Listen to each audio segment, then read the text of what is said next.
ఈ పేషెంట్కి L4 L5 gross disc prolapse ఉంది, చూసారు కదా. ఇది సెజటల్ వ్యూ, ఇదేమో క్రాస్ సెక్షన్ వ్యూ. అదే పేషెంట్కి L4 L5 చూసారా, వెనక్కి డిస్క్ ప్రొలాప్స్ వచ్చింది, చూసారా, 2 పిక్చర్స్లో కనిపిస్తుంది ఇక్కడ. ఓకే, చూడండి క్లోజప్, ఇది క్లోజప్. ఓకే, ఇది కూడా క్లోజప్ L4 L5. ఓకే, ఇప్పుడు చూస్తున్నారు కదా. ఎప్పుడులాగైతే నేను ఆపరేషన్లో చేసేటప్పుడు ఈ ల్యామినాకి మధ్యన, అంటే బోన్కి మధ్యన స్పేస్లోంచి ఇంటర్ ల్యామినార్ స్పేస్ అంటాం దాన్ని, ఆ స్పేస్లోంచి డిస్క్ తీస్తాను అనమాట. ల్యామినాకి మధ్యలోంచి, అంటే లామినా తీయట్లేదు, డ్యామేజ్ చేయట్లేదు. ఇది చూస్తున్నారు కదా, ఇది disk 1 centimetre into 1 centimetre size disk తీసాను అనమాట, బోన్ అనేది డ్యామేజ్ చేయకుండా. సో అది దానివల్ల పేషెంట్ బ్రహ్మాండంగా నడుస్తారు.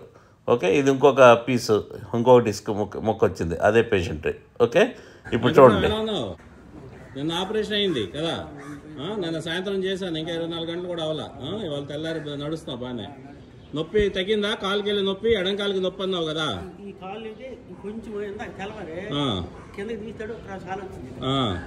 ఇప్పుడు బాగానే ఉందా? బాగానే ఉంది. రైట్, అలా నడు, శుభ్రంగా నడు. ఓకే, తిమ్మిర్లు అయితే తగ్గినాయా? చిన్న చిన్న రికవర్ అవుతాయి. రైట్.